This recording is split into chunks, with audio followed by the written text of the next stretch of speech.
Hello बच्चों।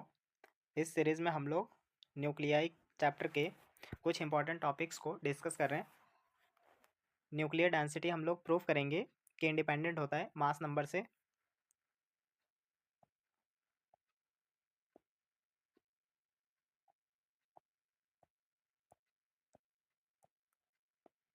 तो सबसे पहले हम लोग एज्यूम करते हैं कि अपने पास कोई एक न्यूक्लियस है। ये न्यूक्लियस है, हमें पता है न्यूक्लियस में प्रोटॉन और न्यूट्रॉन रहते हैं। ये प्रोटॉन और न्यूट्रॉन होते हैं। न्यूक्लियस पर पॉजिटिव चार्ज होता है।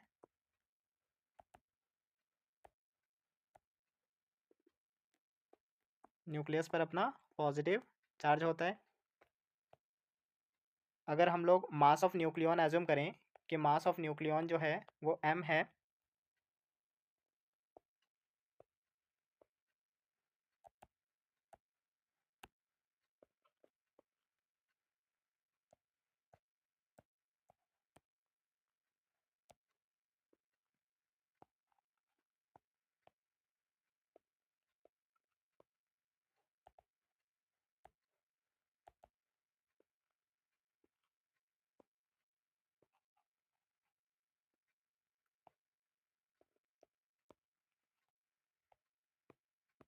मास ऑफ न्यूक्लियॉन m है और ये न्यूक्लियस है किसी एटम का जिसका एटॉमिक मास a है।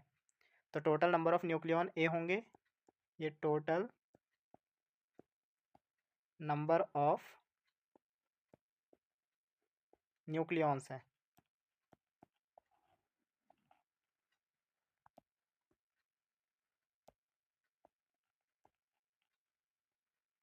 न्यूक्लियॉन्स का मतलब क्या होता है?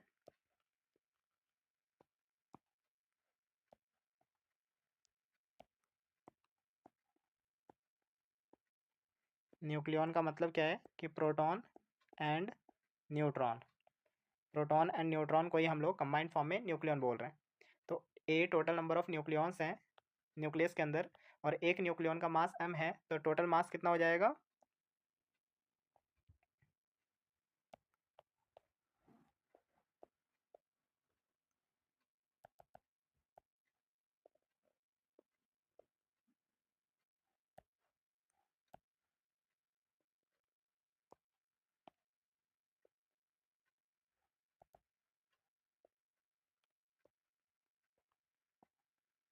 टोटल मास हो जाएगा इसका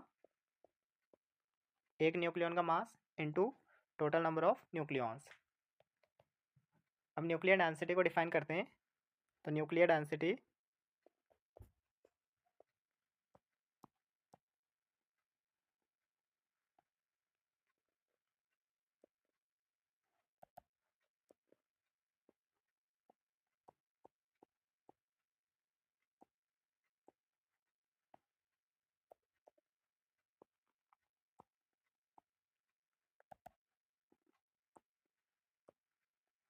total mass of the nucleon divided by volume of the nucleus.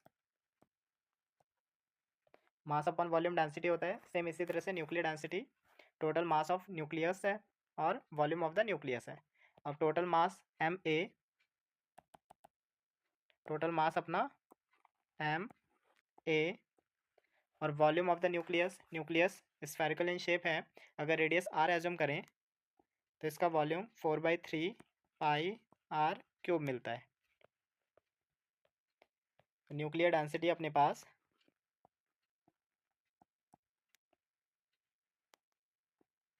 3ma upon 4 pi are cube मिलेगा। ये 3 ऊपर चला गया।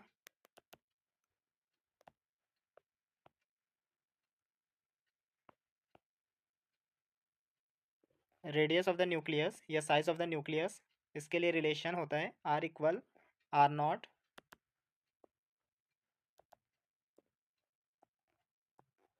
ए की पावर 1/3। तो इस रिलेशन को याद रख सकते हो। ये साइज ऑफ द न्यूक्लियस के लिए R equal R not A की पावर 1/3। आर नॉट क्या होता है यहाँ पर? तो आर नॉट कॉन्स्टेंट है और इसकी वैल्यू 1.25 फर्मी मीटर होता है।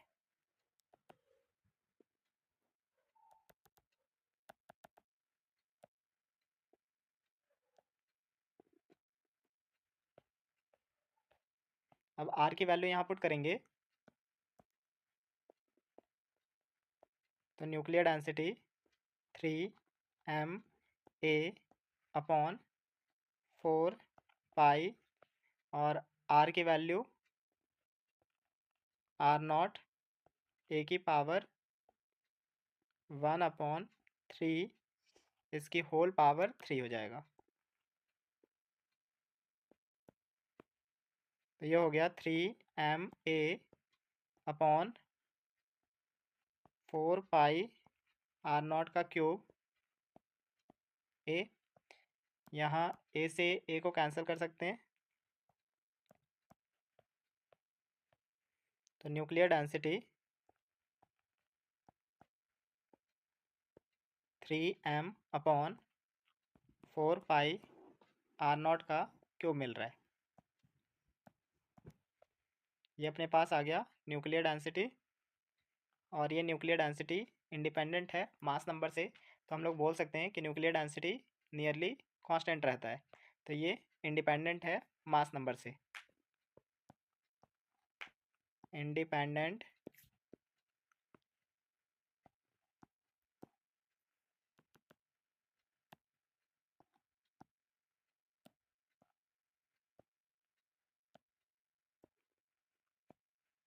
Of A.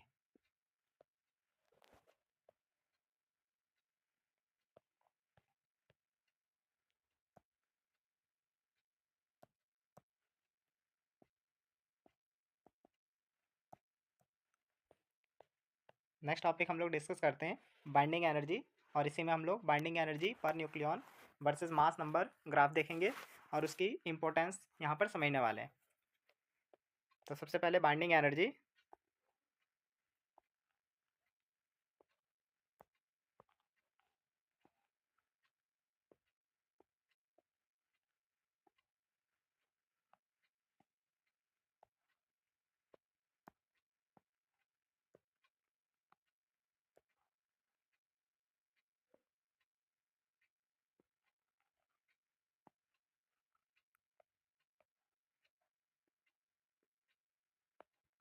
बाइंडिंग एनर्जी क्या होता है इसको समझते हैं।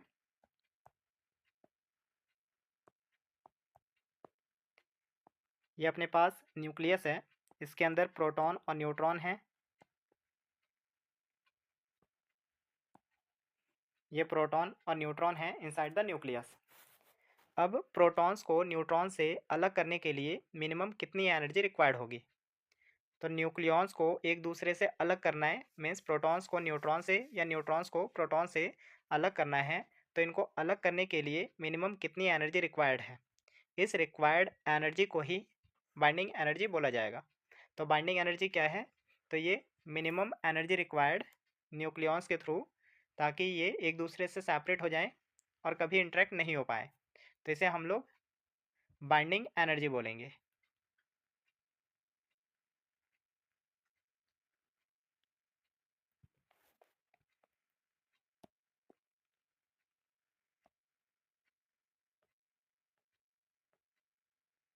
यहाँ डिफाइन कर लेते हैं।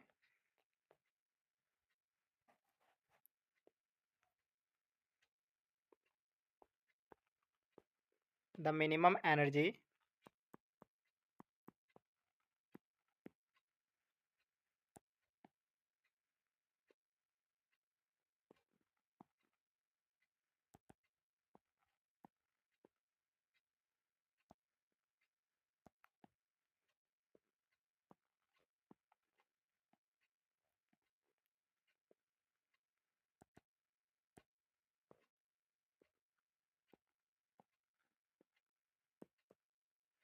Required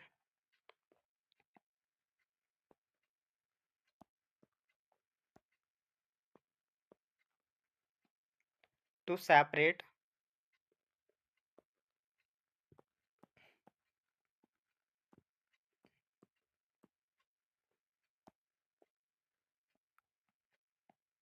nucleons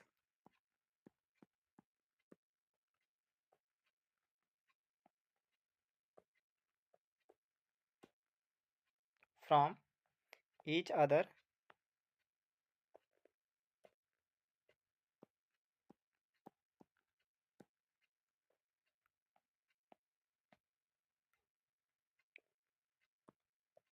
at a distance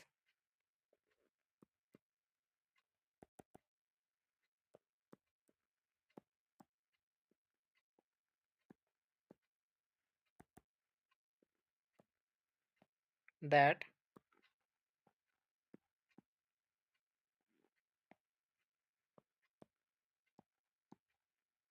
they do not interact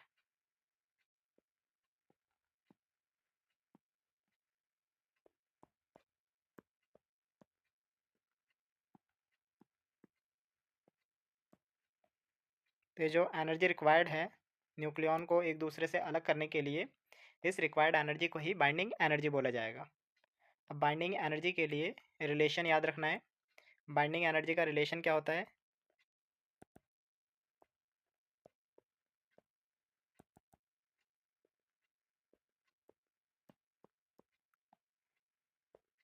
Z M H plus N M N minus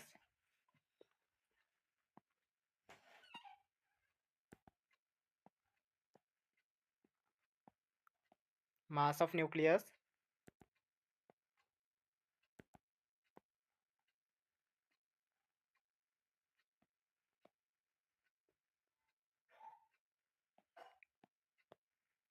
into 931.5 mega electron volt. तो इस रिलेशन को याद रख सकते हो बाइंडिंग एनर्जी के लिए, और इसके बेस्ड पर क्वेश्चन भी एग्जाम में पूछे जाते हैं, न्यूमेरिकल क्वेश्चन होते हैं।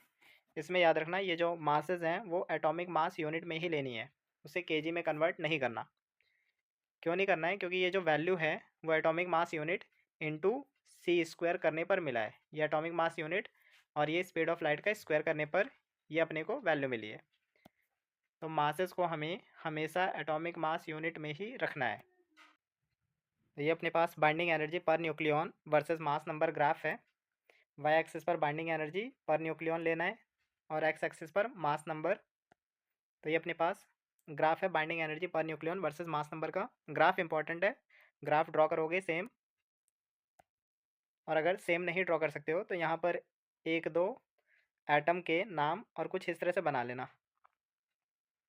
इस तरह से इस ग्राफ को यहाँ पर प्लॉट कर सकते हो। वाई एक्सिस पर क्या है और एक्स एक्सिस पर क्या है ये याद रखनी है इसमें। इसके अलावा ये भी याद रखोगे कि पीक पर ये अपने पास आयरन है, मीन्स मोस्ट स्टेबल जो न्यूक्लियाई है वो अपने पास आयरन होता है। यहाँ पर ये मोस्ट स्टेबल न्यूक्लियाई है। इसके बाद जितने भी न्यूक्लियाई होंगे वो इससे लिस्ट होंगे। तो ग्राफ और इसकी कुछ पॉइंट्स हैं, पॉइंट्स याद रखनी है। मैं यहाँ पर पॉइंट्स लिख रहा हूँ। तो सबसे पहले ये ग्राफ न्यूक्लियर स्टेबिलिटी को बताता है। यहाँ से न्यूक्लियर स्टेबिलिटी का पता चलता है।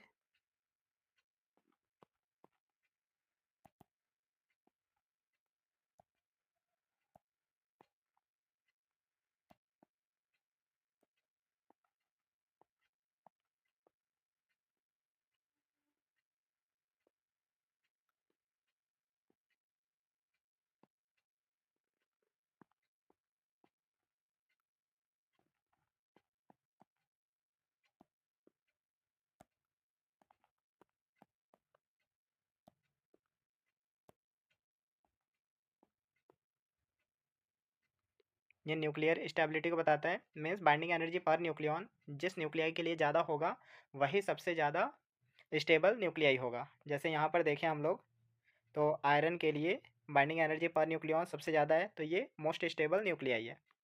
तो यहाँ लिखेंगे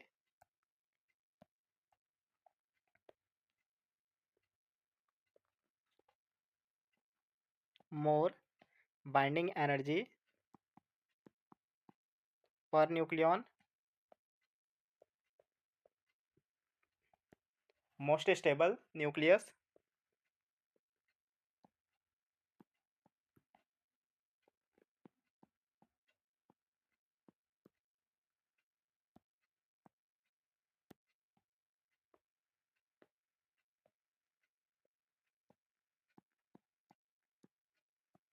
और एग्जाम्पल लिखोगे कि आयरन है अपने पास, आयरन मोस्ट स्टेबल न्यूक्लियस है।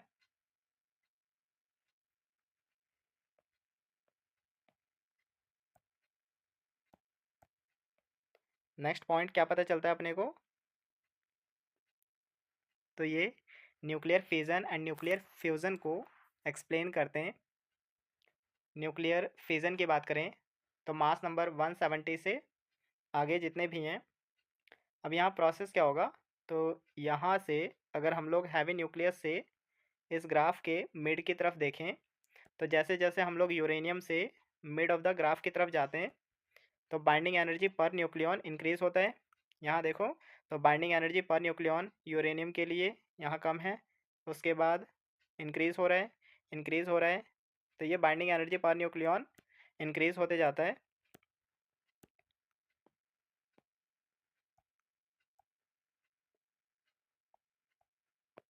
तो इस कंडीशन में क्या पता चल रहा है कि बाइंडिंग एनर्जी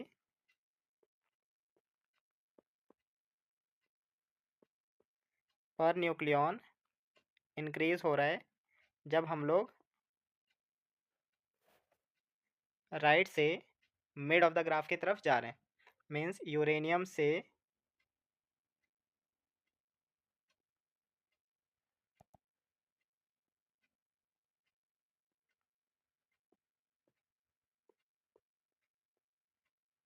जब हम लोग यूरेनियम से आयरन की तरफ जा रहे हैं तो binding energy per nucleon increase हो रहा है।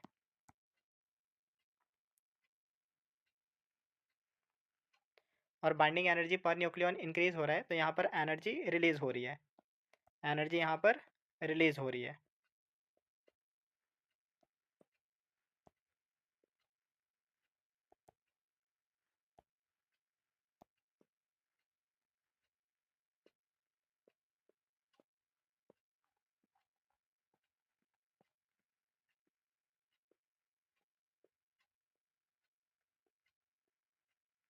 एनर्जी रिलीज हो रही है तो ये किस वजह से हो रहा होगा, अब यहाँ पर हैवी न्यूक्लियस है, तो ये हैवी न्यूक्लियस लाइटर न्यूक्लियाई में स्प्लिट हो गए हैं, ब्रेक हो गए हैं, जिसकी वजह से एनर्जी रिलीज हुई है।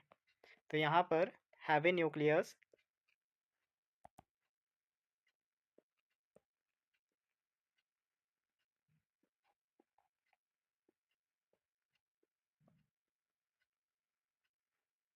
स्प्लिट हो गए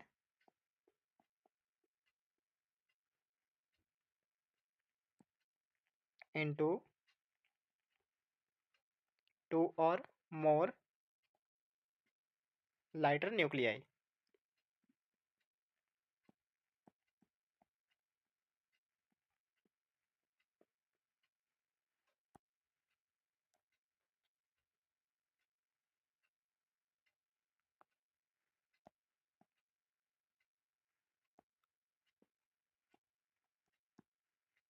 तो यहाँ पर न्यूक्लियर फिजन का पता चलता है।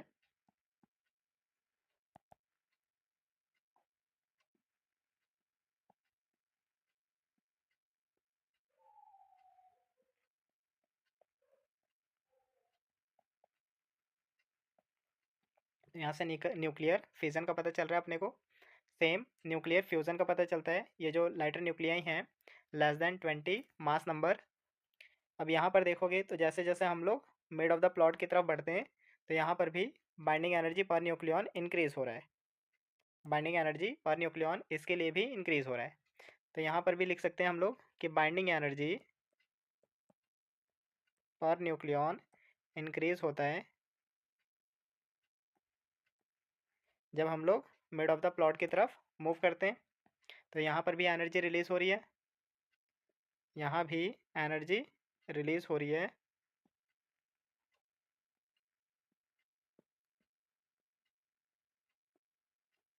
अब यहाँ एनर्जी किस वजह से रिलीज हो रही होगी, तो यहाँ पर लाइटर न्यूक्लियाई कंबाइन होंगे, lighter nuclei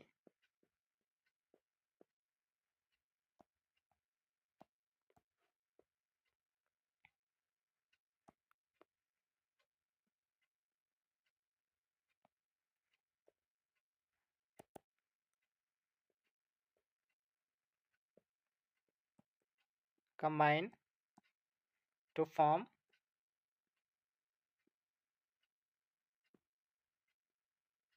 a big nucleus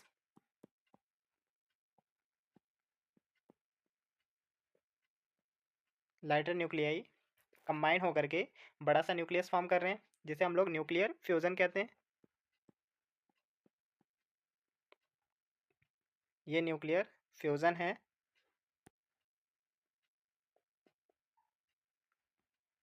तो इस ग्राफ से nuclear fission and nuclear fusion का भी पता चलता है।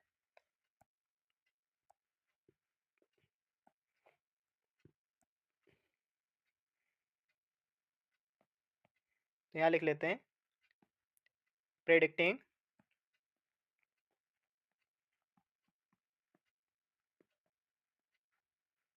Nuclear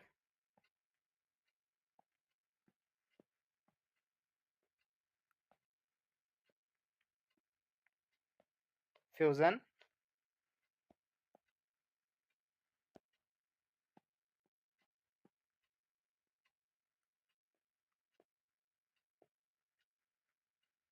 and fission.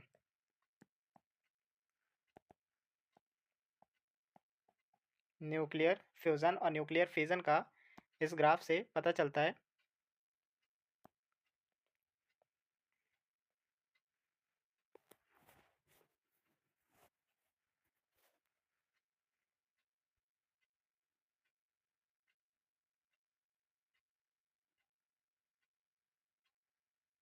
इसके अलावा मास डिफेक्ट इंटरप्रिटेशन का भी पता चलता है।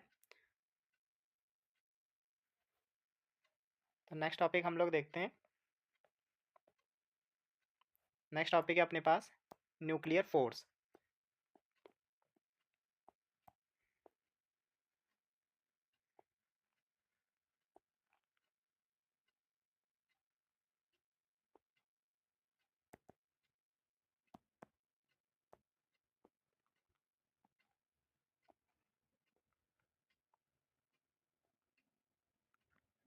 न्यूक्लियर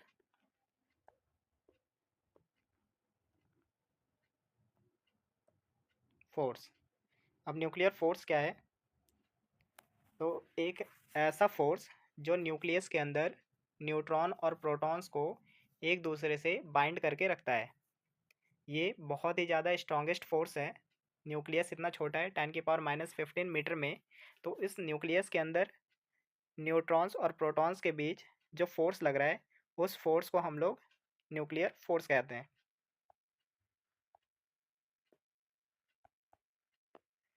जैसे एज्यूम करें कि अपने पास एक न्यूक्लियस है, इसके अंदर न्यूट्रॉन्स और प्रोटॉन्स हैं।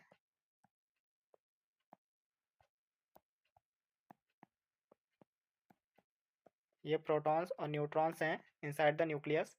तो प्रोटॉन्स न्यूट्रॉन्स के बीच मतलब न्यूक्लियॉन्स के बिटवीन जो फोर्स लग रहा है, उस फोर्स को ही हम लोग न्यूक्लियर फोर्स बोलेंगे।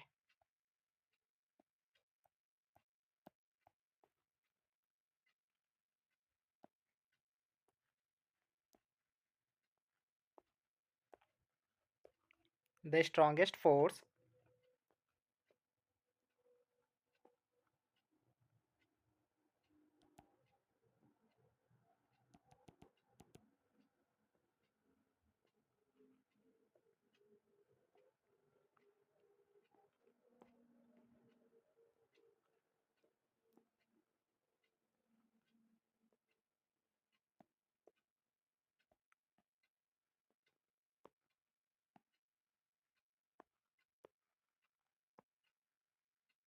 विच binds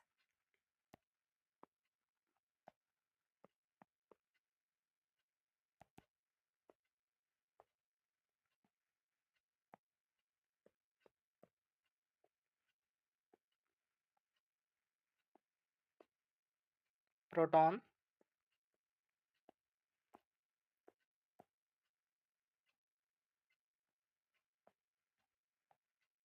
and neutrons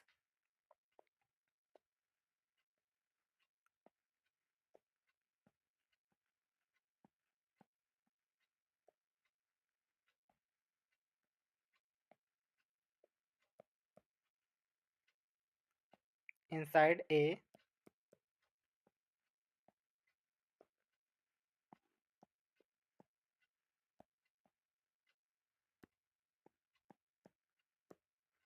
tiny nucleus.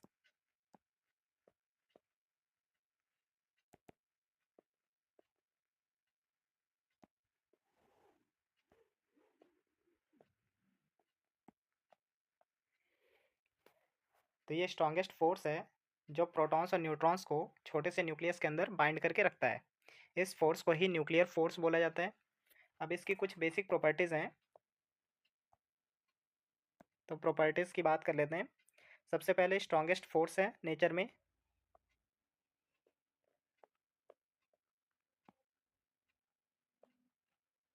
Strongest force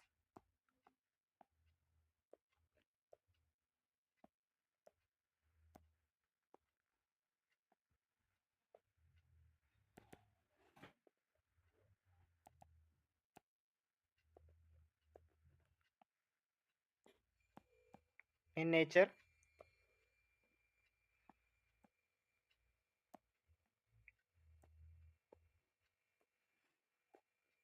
strongest force है नेचर में।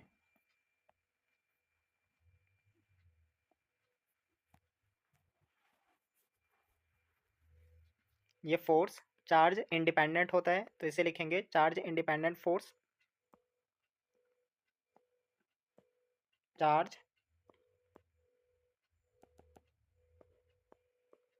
Independent force.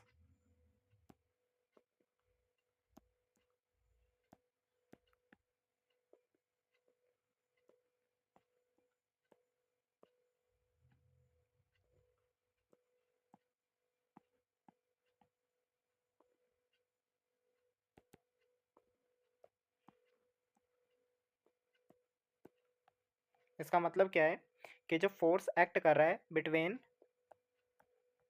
टू प्रोटॉन्स और टू न्यूट्रॉन्स और ए प्रोटॉन एंड ए न्यूट्रॉन, यह हमेशा सेम होगा। तो nuclear force charge independent force होता है।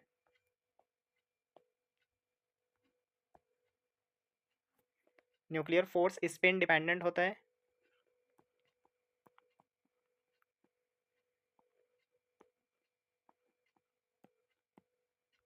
Spin dependent force.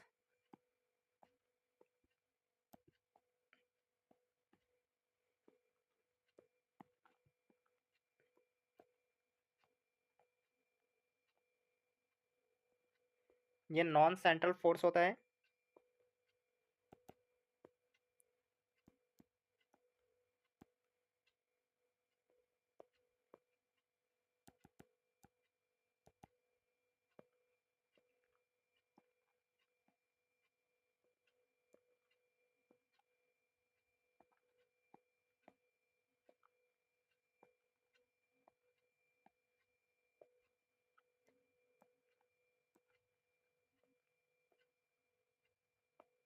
ये एक नॉन सेंट्रल फोर्स है।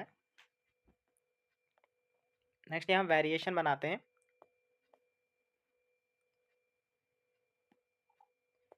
पोटेंशियल एनर्जी का वर्सेस आर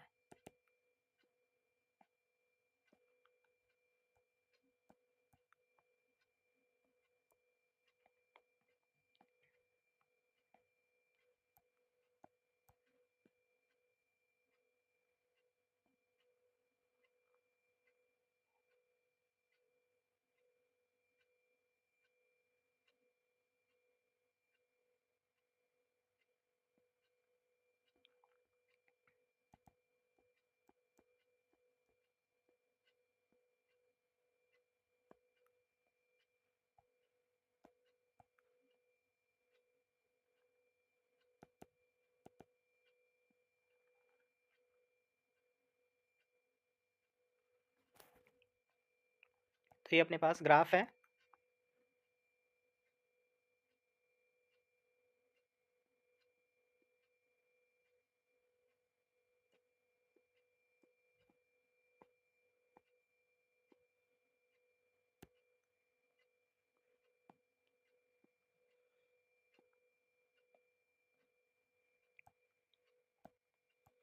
अब यहाँ से पॉइंट क्या याद रखोगे कि R less than R naught के लिए, R less than R naught के लिए यहाँ पोटेंशियल एनर्जी सडनली इंक्रीज कर रहा है, पोटेंशियल एनर्जी इंक्रीज कर रहा है, तो ये रिपल्सिव फोर्स होगा। यहाँ पर फोर्स कैसा होगा, तो यहाँ पर रिपल्सिव फोर्स होगा।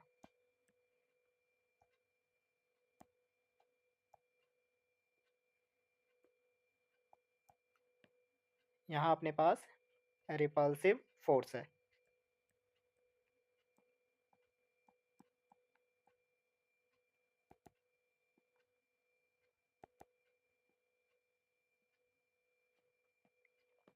और दूसरा देखोगे R greater than R naught के लिए, R greater than R naught के लिए तो पोटेंशियल एनर्जी जीरो की तरफ जा रहा है, तो ये अट्रैक्टिव फोर्स को रिप्रेजेंट करेगा। यहाँ पर बताएगा कि ये जो फोर्स है nuclear force, it is attractive force, ये अट्रैक्टिव फोर्स है।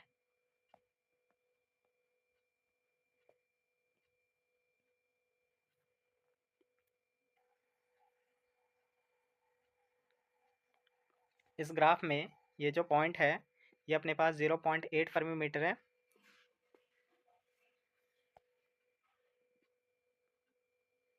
ये 0.8 FM,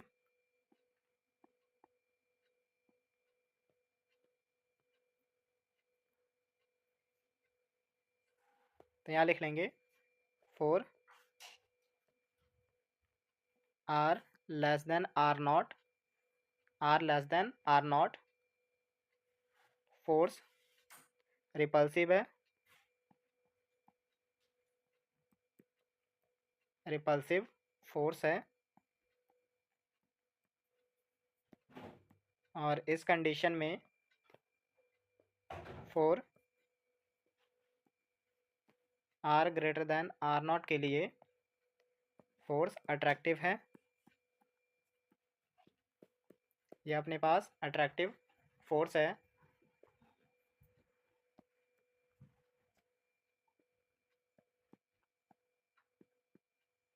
तो ग्राफ याद रखना है यहाँ पर, और ये पॉइंट्स याद रखने हैं।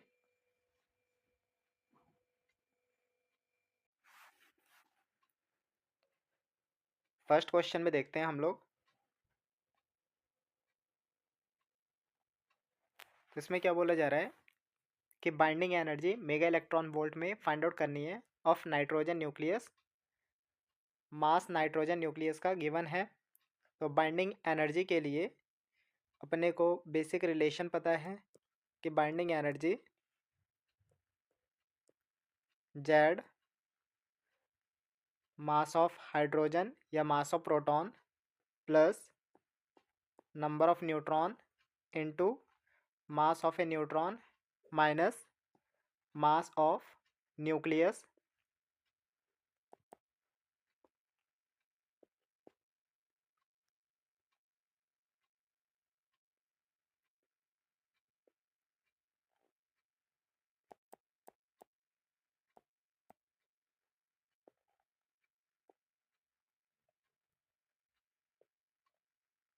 इंटू 931.5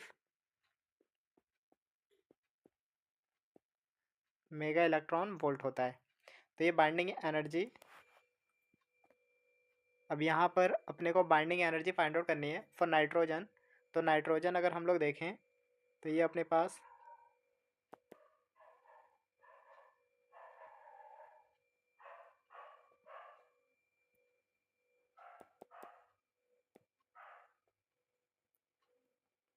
ये नाइट्रोजन न्यूक्लियस है। अब इसमें टोटल नंबर ऑफ प्रोटॉन देखेंगे तो नंबर ऑफ प्रोटॉन ये 7 है, और नंबर ऑफ न्यूट्रॉन तो mass number minus number of proton, तो ये भी अपना 7 है। नंबर ऑफ न्यूट्रॉन अपने को 7 मिल रहा है। अब बाइंडिंग एनर्जी में इनकी वैल्यूज़ पुट कर दें तो बाइंडिंग एनर्जी अपने पास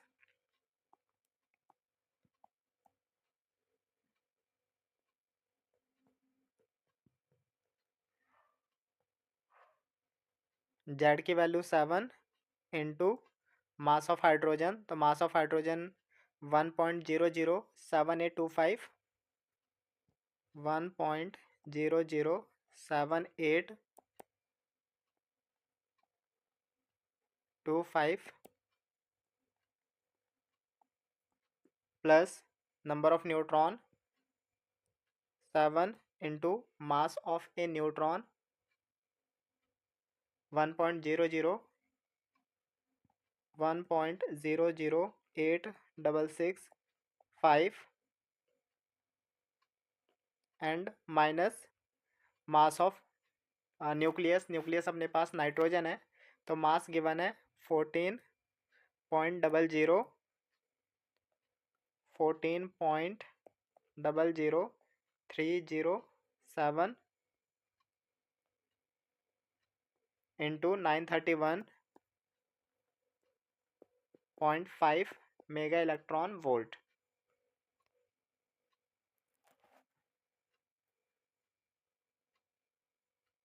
तो इसको सॉल्व करेंगे।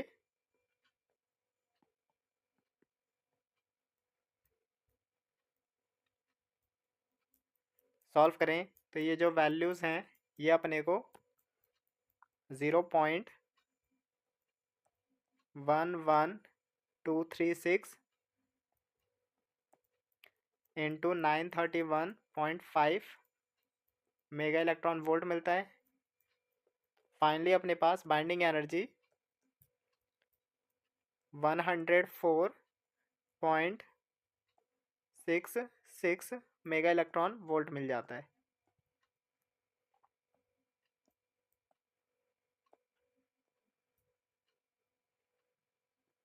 तो ये अपने को बाइंडिंग एनर्जी मिल गया। सेम सेकंड क्वेश्चन में देखते हैं। तो यहाँ पर भी बाइंडिंग एनर्जी निकालना है अपने को आयरन का एंड बिस्मथ का in units of mega electron volt. तो इसके लिए भी सेम प्रोसेस करने वाले हम लोग।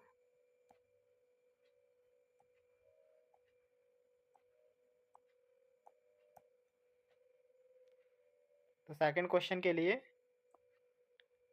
पहले हम लोग आयरन के लिए देखेंगे।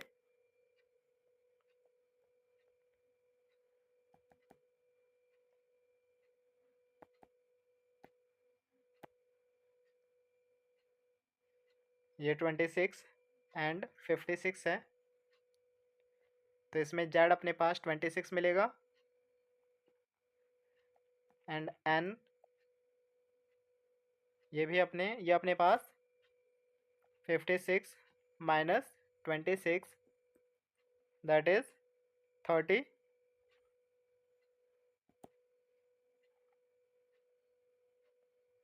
अब बाइंडिंग एनर्जी का फॉर्मूला लिखते हैं और उसमें वैल्यूज़ को पुट करते हैं। तो ये Z M H plus N M N minus mass of nucleus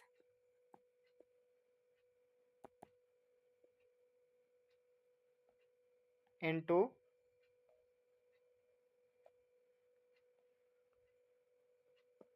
931.5 mega electron volt. Z की वैल्यू 26, मास ऑफ हाइड्रोजन और mass of proton 1007825 1.0072825 plus number of neutron, तो ये अपने पास 30 है, into mass of neutron 1.008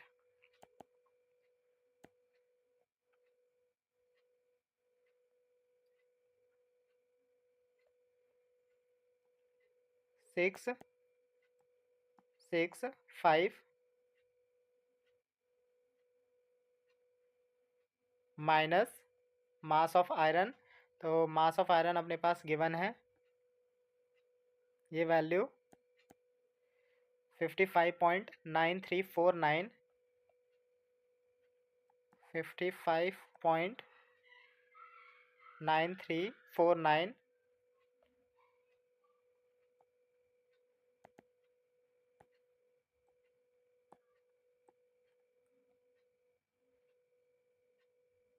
39 into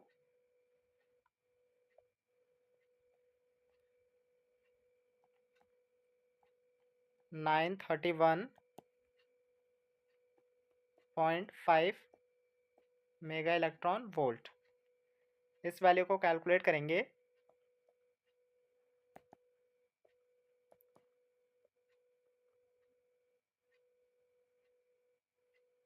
तो binding energy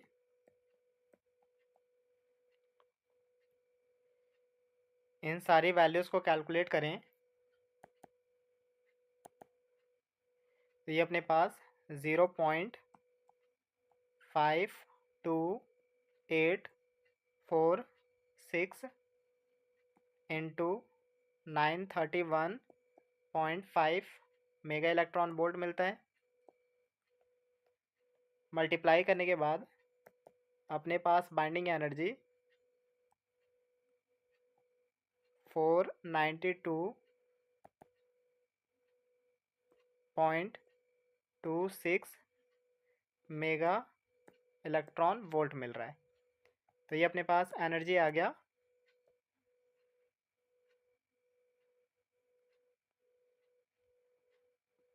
इसी में नेक्स्ट पूछा हुआ है कि बिस्मथ के लिए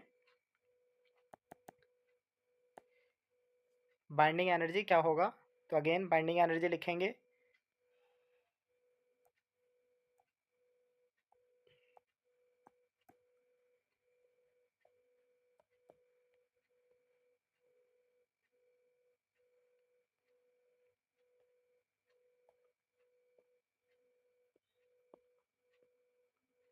तो यहाँ पर जेड अपने पास 83 मिल रहा है। तो 83 प्रोटॉन्स हैं एंड नंबर ऑफ न्यूट्रॉन्स, तो ये mass number minus number of proton.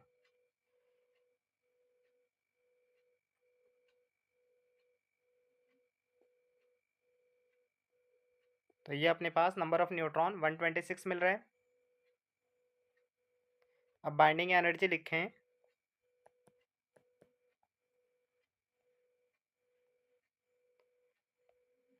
तो अगेन यहाँ पर फॉर्मूला लिखते हैं Z M H plus N M N minus mass of nucleus into 931.5 mega electron volt. Z अपने पास 83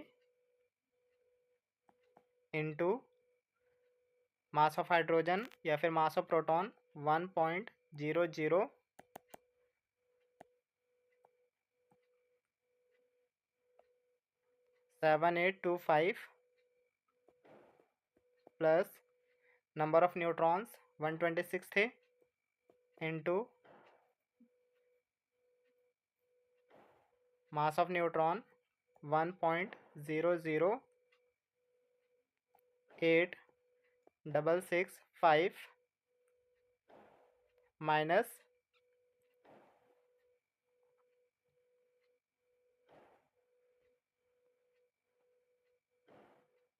208.98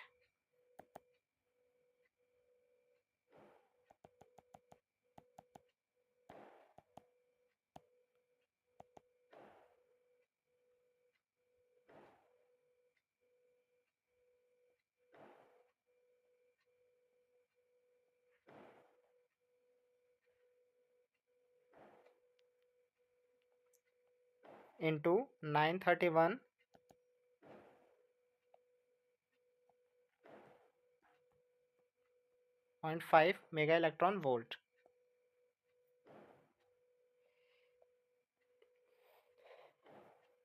तो ये अपने पास सिंप्लीफाई करने पर 1.760877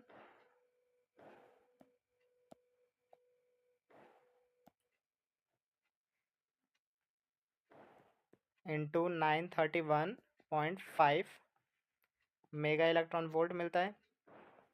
और इस वैल्यू को सिंप्लीफाई करेंगे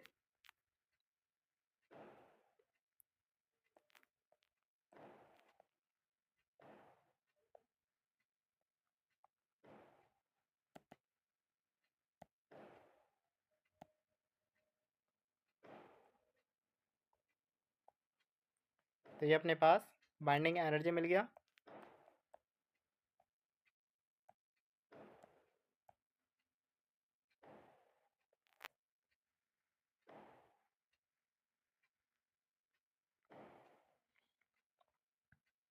ये हमने बाइंडिंग एनर्जी निकाल लिया।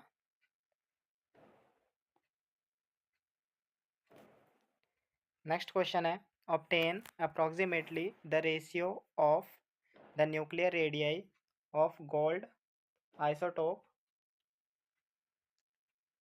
And the silver isotope. तो गोल्ड एंड सिल्वर आइसोटोप के लिए अपने को न्यूक्लियर रेडियाई का रेशियो फाइंड आउट करना है।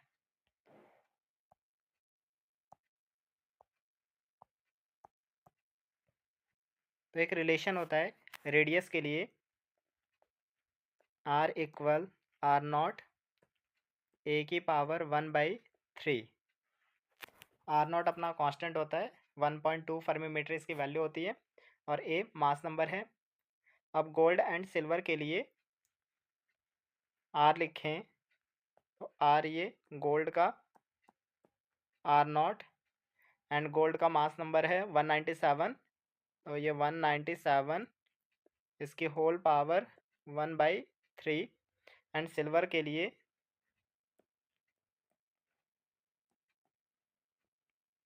आर नॉट एंड सिल्वर का मास नंबर 107, पावर इसकी 1/3। दोनों को डिवाइड कर लेते हैं, रेशियो फाइंड आउट करना है। तो radius of gold upon radius silver equal R naught से आर नॉट कैंसिल हो जाएगा, तो ये 197/107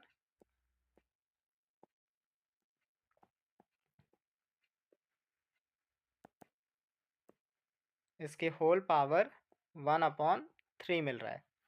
अब अगर इसको डिवाइड करें तो अपने पास 1.84 इसकी होल पावर 1/3। इसे यहाँ तक एग्ज़ाम में छोड़ सकते हो अगर क्वेश्चन आता है तो, अदरवाइज़ कैलकुलेटर से कैलकुलेट करेंगे तो ये 1.225 ये रेशियो आ जाता है।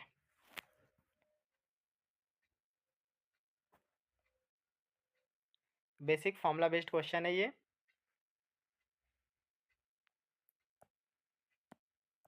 नेक्स्ट देखते हैं, the Q value of nuclear reaction A plus B equal C plus D is defined by. तो किसी केमिकल रिएक्शन में, न्यूक्लियर रिएक्शन में, जो reaction A plus B C plus D ये फॉर्म कर रहा है, जो क्यू वैल्यू है M A plus M B, मतलब रिएक्टेंट का mass minus M C minus M D, और ये प्रोडक्ट का मास। तो ये क्यू वैल्यू क्या कह रहा है, जो क्यू वैल्यू है ये अपने पास mass of reactant minus mass of product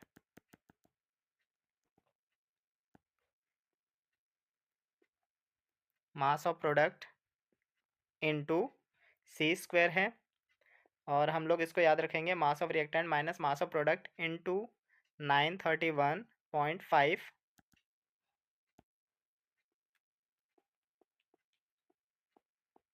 mega electron volt. तो इस रिलेशन को डायरेक्टली याद रख सकते हो।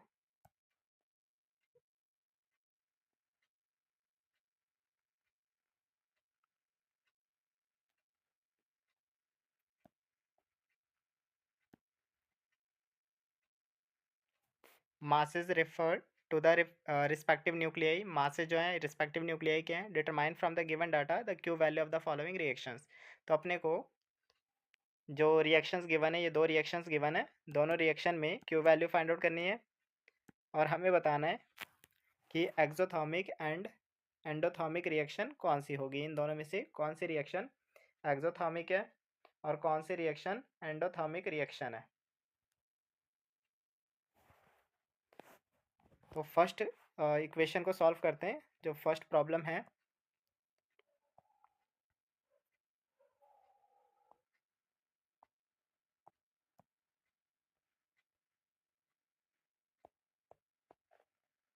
तो अपने पास रिएक्शन है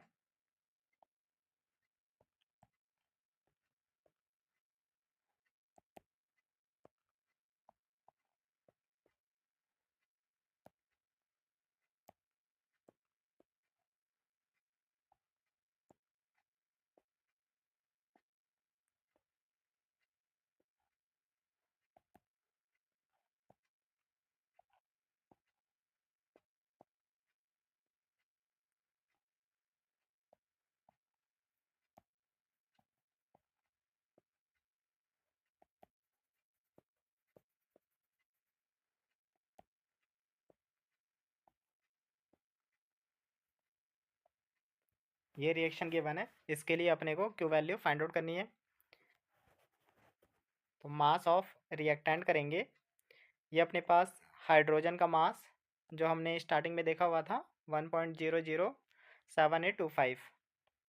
तो यहाँ पर मास ऑफ रिएक्टेंट लिखते हैं।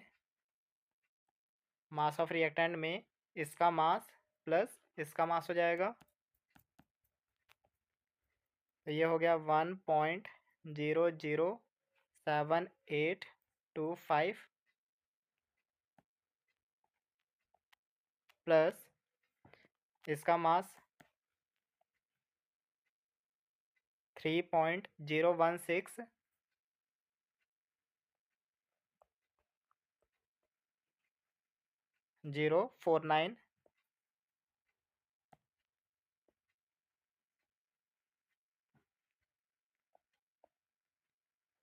इसे ऐड करेंगे तो ये अपने पास 4.023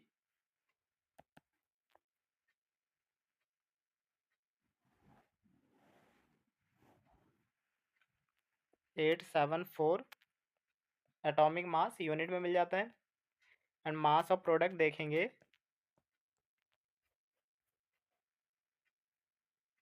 तो मास ऑफ प्रोडक्ट यहाँ पर दोनों का मास सेम होगा, तो 2 टाइम मल्टीप्लाई कर लेंगे। 2 इंटू 2.014102, तो ये अपने पास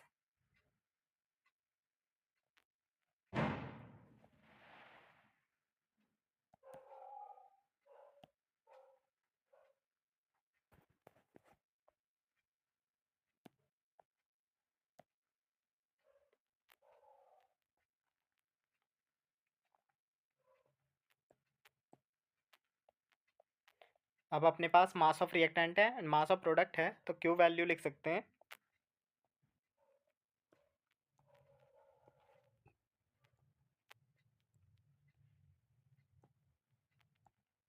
mass of reactant minus mass of product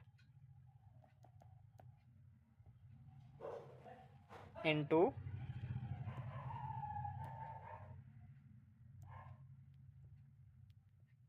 931.5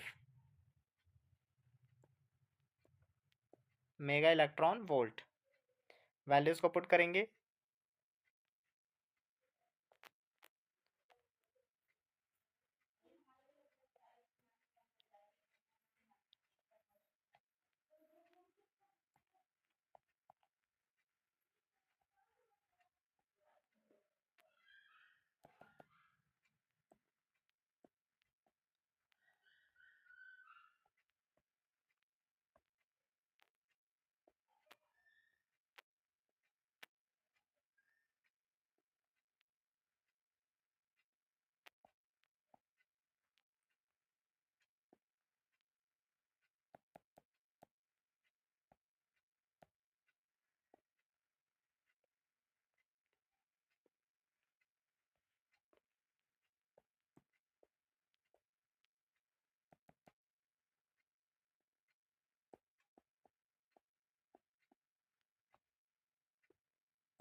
इसे सॉल्व करने पर अपने पास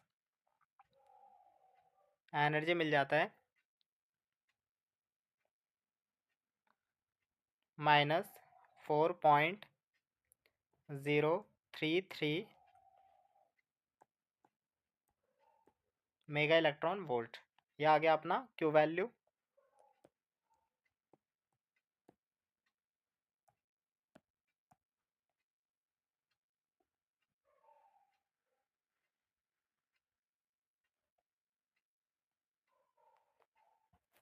अब देखो क्यू वैल्यू नेगेटिव आ रहा है। जब भी क्यू वैल्यू नेगेटिव आएगा तो इसे हम लोग एंडोथर्मिक रिएक्शन बोलेंगे। तो ये अपने पास एक एंडोथर्मिक रिएक्शन है। रिएक्शन अपने पास एंडोथर्मिक।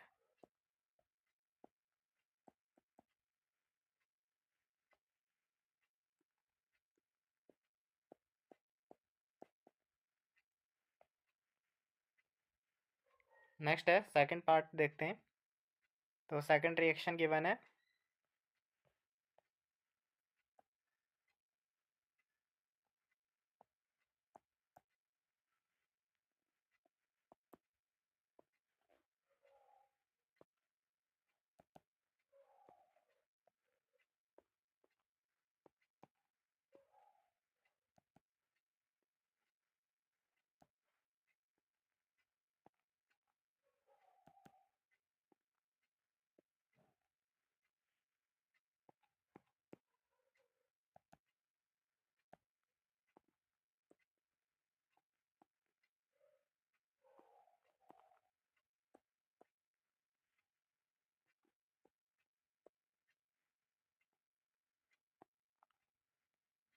तो ये अपने पास सेकंड रिएक्शन गिवन है। यहाँ पर भी सेम प्रोसेस फॉलो करने वाले हैं। तो मास ऑफ रिएक्टेंट, अब ये दोनों सेम एटम है तो मास को 2 टाइम मल्टीप्लाई करेंगे, 12 इंटू 2।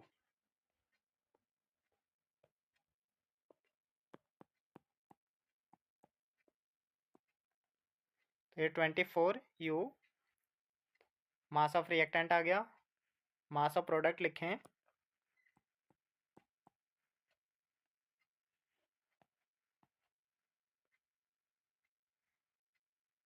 तो न्यूऑन का दिया है 19.992439।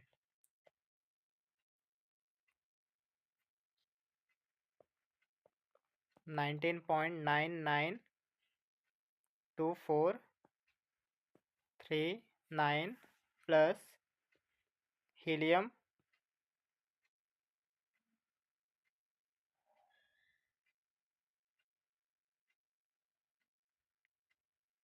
और हीलियम का स्टार्टिंग में गिवन होगा। हीलियम का ये 4.002603।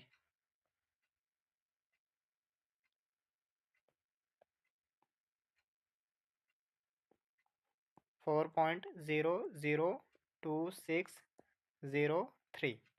तो मास ऑफ प्रोडक्ट अपने पास 23.99504 एटॉमिक मास यूनिट में मिल जाता है। अब क्यू वैल्यू लिखें,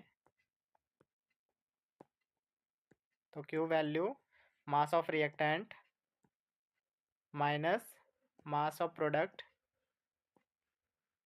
इनटू 931.5 मेगा इलेक्ट्रॉन वोल्ट है। Mass of reactant and mass of product की वैल्यू, तो mass of reactant 24 minus mass of product अपना 23.99504 मिला था। इसे मल्टीप्लाई करेंगे 931.5 मेगा इलेक्ट्रॉन वोल्ट से।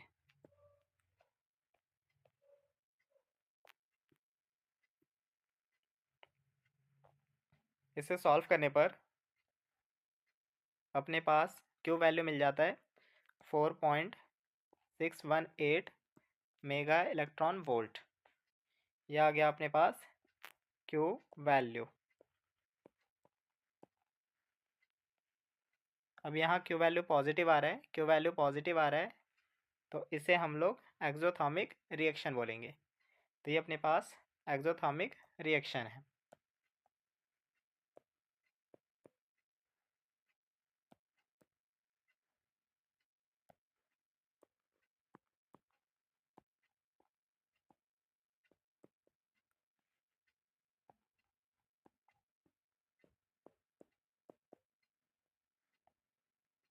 ये अपने पास exothermic reaction.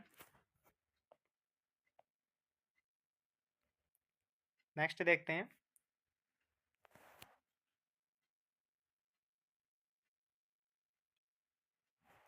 Suppose we think of fission of iron nucleus into two equal fragments aluminium. Is the fission energetically possible? अपने को पूछा जा रहा है कि आयरन जो है ये दो इक्वल फ्रैगमेंट्स में ब्रेक हो गया एल्यूमिनियम के फ्रैगमेंट्स में, क्या ये एनर्जेटिकली पॉसिबल होगा? ये अपने को पता करना है कि ये एनर्जेटिकली पॉसिबल है या नहीं है। तो कैसे पता करेंगे? By calculating Q value. अगर क्यू वैल्यू पॉजिटिव आ रही है तो ये पॉसिबल हो पाएगा, अदरवाइज पॉसिबल नहीं होगा। तो हमें एक क्यू वैल्यू निकालनी है। तो इसके लिए सिंपली रिएक्शन लिखें कि क्या कह रहा है क्वेश्चन में। तो ये आयरन को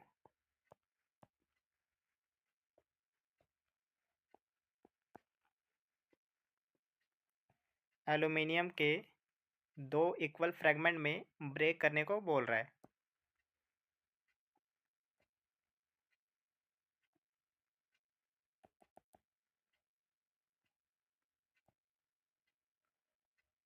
ये कह रहा है।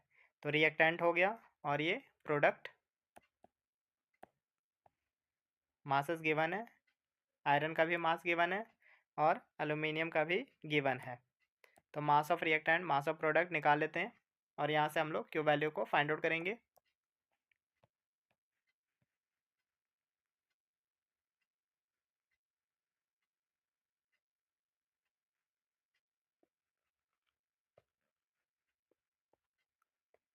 मास ऑफ रिएक्टेंट आयरन का मास तो ये 55.93494, 55.93494 यू है। यू एटॉमिक मास यूनिट है। मास ऑफ प्रोडक्ट तो 2 टाइम हो जाएगा 27.98191, 27.98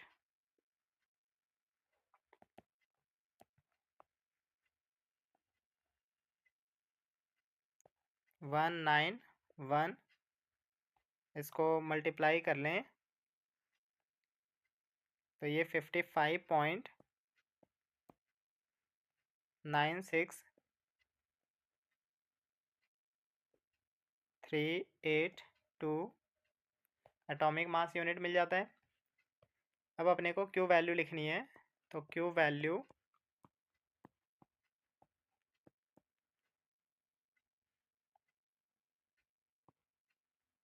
मास of reactant minus mass of product into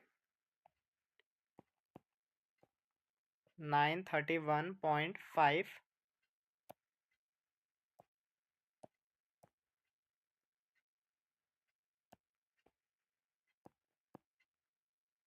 mega electron volt मिल रहा है। यहाँ वैल्यू पुट करेंगे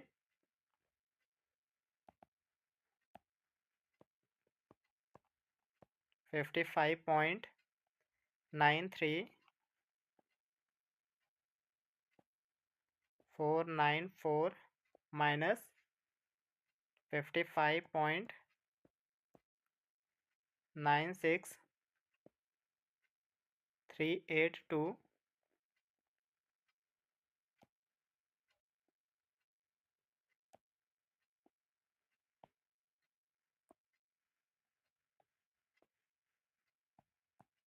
इंटू 931.5 मेगा इलेक्ट्रॉन वोल्ट। तो ये अपने पास -26.9 मेगा इलेक्ट्रॉन वोल्ट मिल रहा है। क्यों वैल्यू आ गया अपने पास?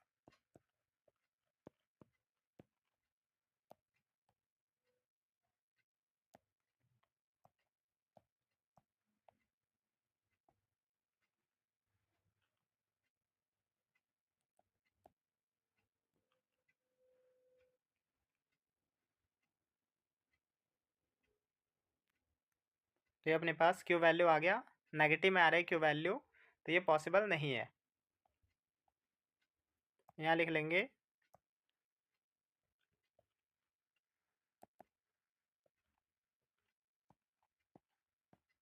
Not energetically possible.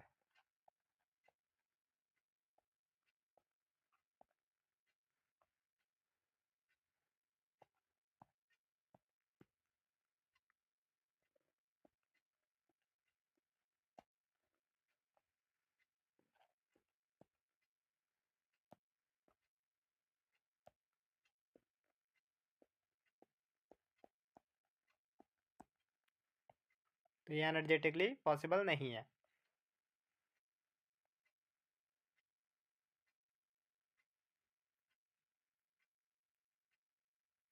Next question पढ़ते हैं।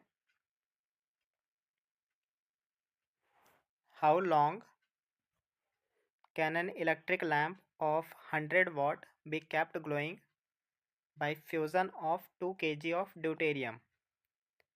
फ्यूजन रिएक्शन अपने को गिवन है।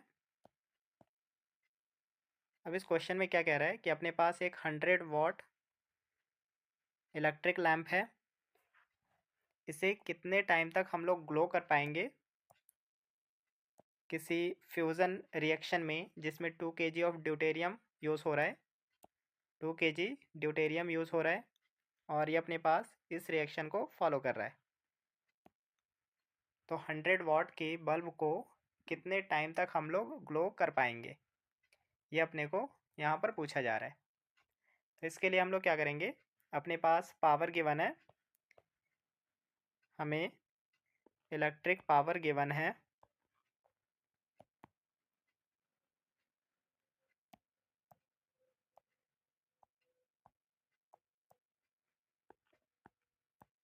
पावर है 100 watt। हमसे टाइम पूछ रहा है कितने टाइम तक ग्लो कर पाएंगे। पावर डिफाइंड होता है एनर्जी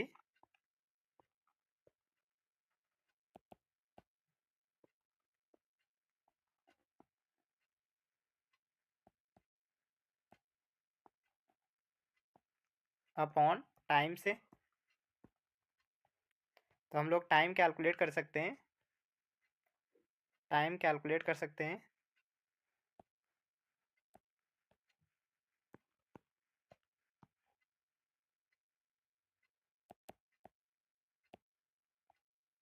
टाइम आ जाएगा एनर्जी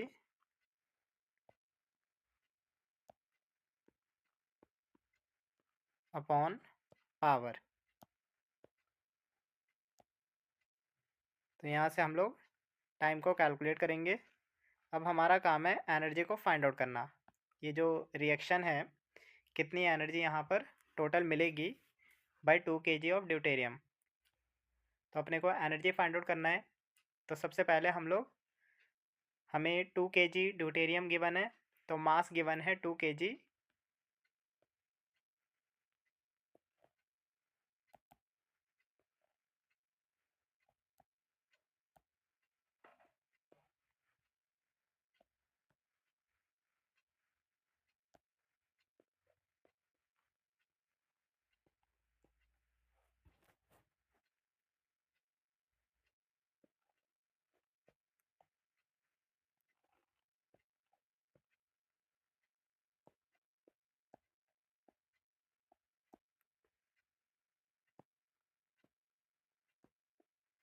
मास गिवन है अपने पास 2 kg।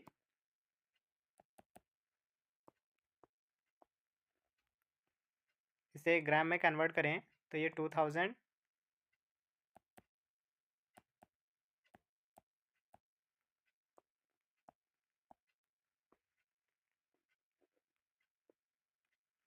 ग्राम होगा। नंबर ऑफ मोल्स कितने हैं ड्यूटेरियम में, तो नंबर ऑफ मोल्स हो जाएगा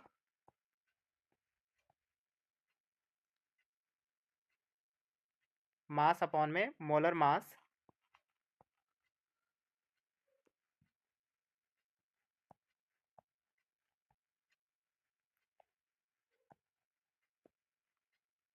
मास अपॉन मोलर मास।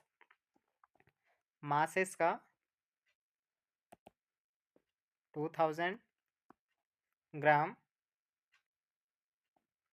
और मोलर मास इसका 2 ग्राम पर मोल है, तो 2 ग्राम पर मोल। तो ये अपने पास 1000 मोल्स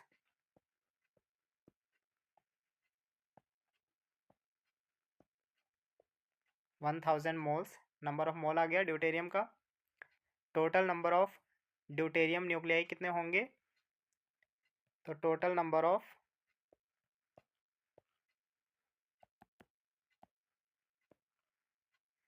ड्यूटेरियम न्यूक्लियाई इस मास में ये हो जाएगा मोलर मास, ये हो जाएगा अपने पास number of moles into Avogadro number 6.023 into 10 की पावर 26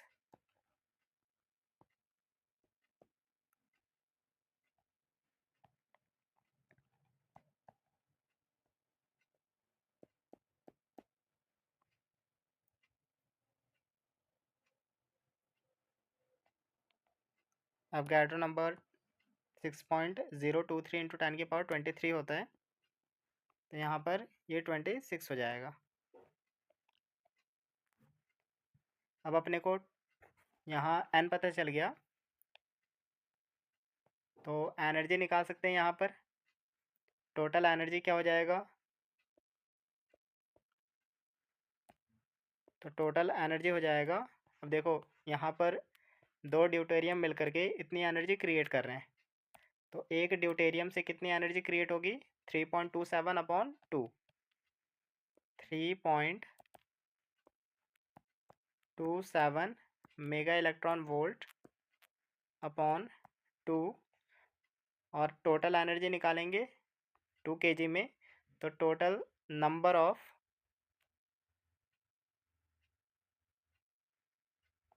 ड्यूटेरियम न्यूक्लियाई से मल्टीप्लाई कर लेते हैं,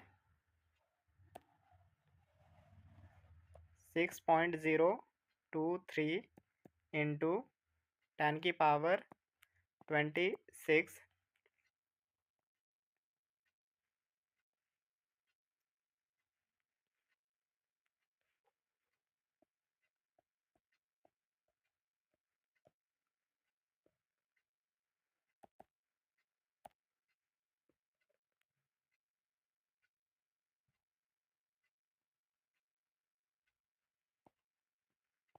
मेगा की वैल्यू इलेक्ट्रॉन वोल्ट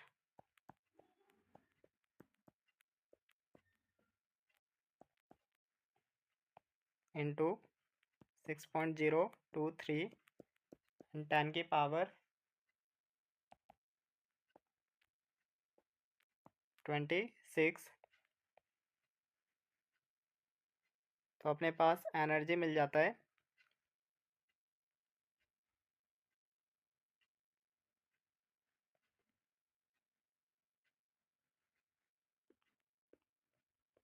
15.756 इंटू 10 की पावर 13 जूल। अब हमें टाइम निकालना है, तो टी इक्वल एनर्जी अपॉन में पावर,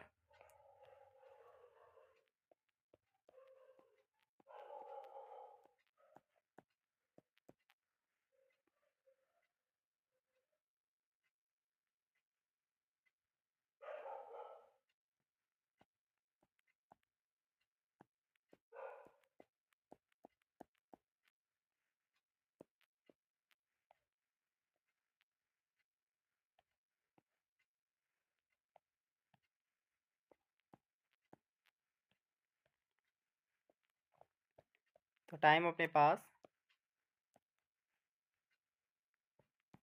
15.756 इंटू 10 की पावर 11 और 1.5756 10 की पावर 12 सेकंड मिल रहा है। अब ये सेकंड में अपना आंसर आ रहा है, इसको हम लोग मिनट में कन्वर्ट करें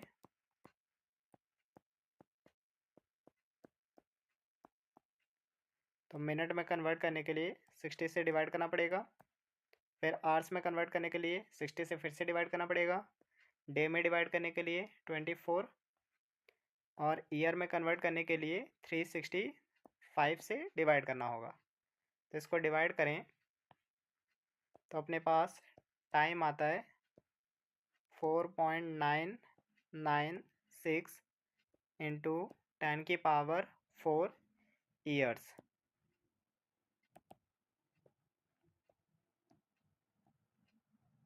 तो ये अपने पास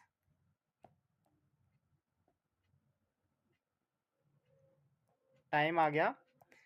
अगर 100 वाट की बल्ब है तो इतने टाइम तक ग्लो करेगा अगर हमने 2 kg ड्यूटेरियम यूज़ किया तो।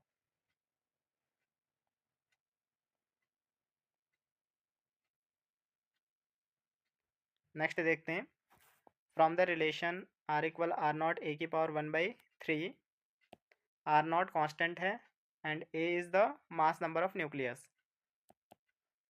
Show that the nuclear matter density is nearly constant, means independent of A होता है।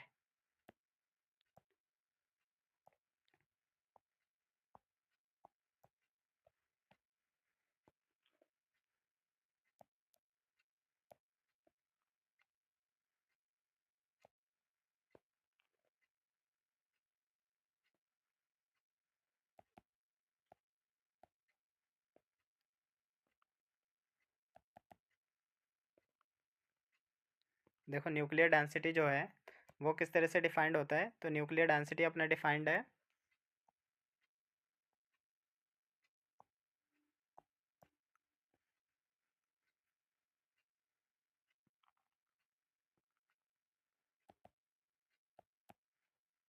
सेम एज डेंसिटी, तो mass by volume, mass of nucleus upon volume of the nucleus. तो nucleus के अंदर neutron और proton होते हैं तो टोटल मास लेना पड़ेगा, तो ये न्यूक्लियर डेंसिटी हो जाएगा एम ए,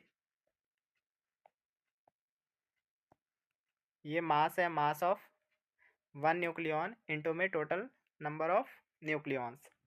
वॉल्यूम, अब हमें पता है न्यूक्लियस स्फेरिकल शेप में होता है तो वॉल्यूम 4/3 पाई आर क्यूब।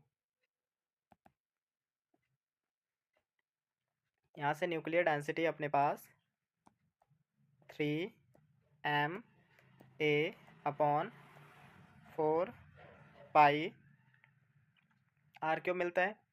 अब अपने को यूज़ करना है आर, ये रिलेशन गिवन है, ये यूज़ करना है आर नॉट ए की पावर 1/3 के इक्वल होता है। इस वैल्यू को यहाँ पुट कर देते हैं आर की जगह पर, तो न्यूक्लियर डेंसिटी 3 ma अपॉन 4 पाई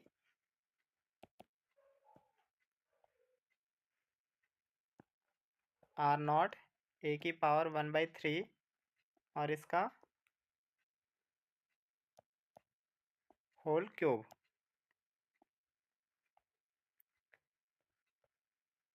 तो ये 3 ma upon 4 pi r nought का क्यूब ए, न्यूक्लियर डेंसिटी मिल रहा है, यहाँ ए से ए कैंसिल हो जाएगा,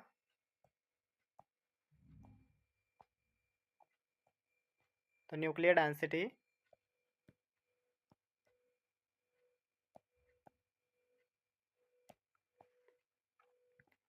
3m डिवाइडेड बाई 4πr0 का क्यूब है। इस रिलेशन को देखोगे तो ये रिलेशन इंडिपेंडेंट है मास नंबर से, ए से इंडिपेंडेंट है। तो यही अपने को प्रूफ करना था कि न्यूक्लियर डेंसिटी इंडिपेंडेंट होता है ए से। तो ये हमने इस तरह से प्रूफ किया हुआ है। तो यहाँ लिख सकते हैं कि ये इंडिपेंडेंट है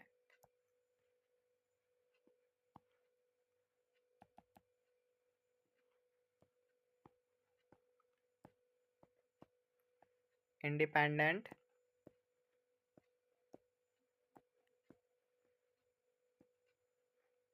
ऑफ ए।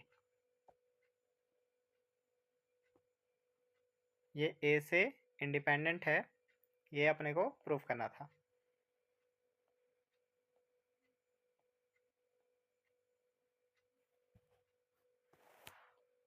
नेक्स्ट क्वेश्चन पर आते हैं।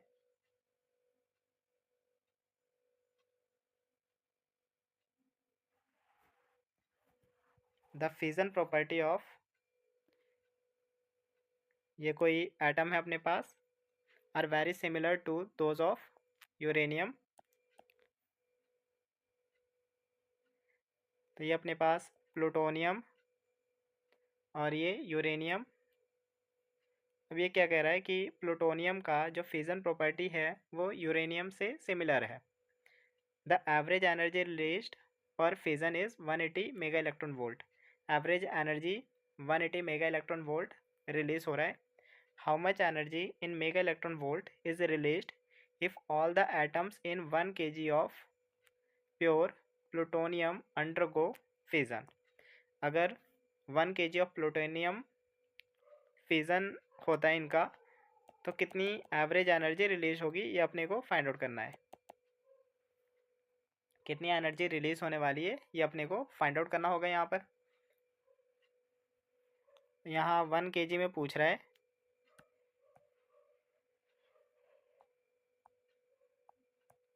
तो सबसे पहले हम लोग क्या करेंगे, नंबर ऑफ मोल्स निकालते हैं। तो ये होता है अपने पास मास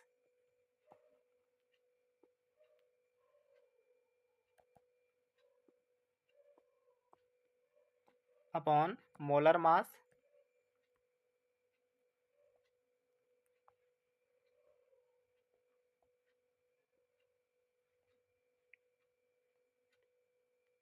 मास अपने पास 1 kg means 1000 gram divided by molar mass देखोगे तो ये अपने पास प्लूटोनियम का 239 ग्राम पर मोल। तो 239 ग्राम पर मोल। तो यहाँ से अपने को नंबर ऑफ मोल्स मिल जाता है 4.184 मोल।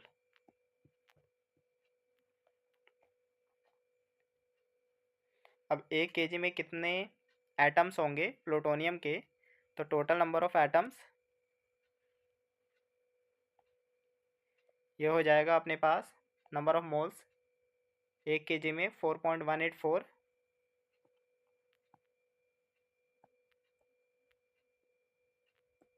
इंटू एवोगैड्रो नंबर 6.023 इंटू 10 की power 23।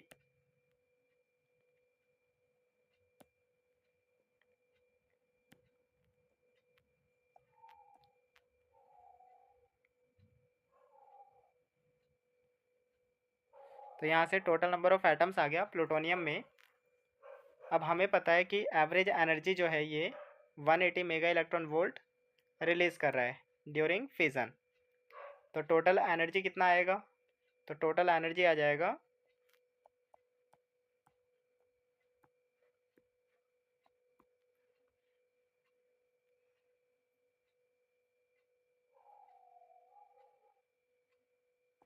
Total number of atoms into में जो एवरेज एनर्जी था 180 मेगा इलेक्ट्रॉन वोल्ट।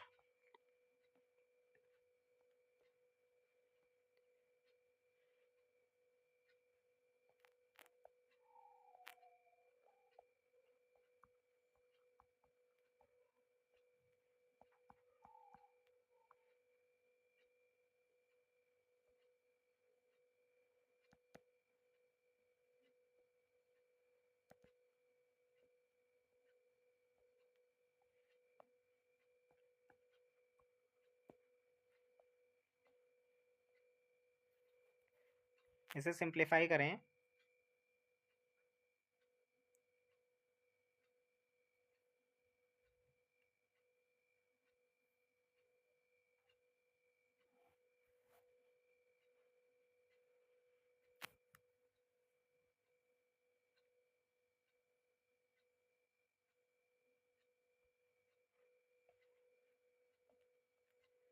तो ये अपने पास 4.53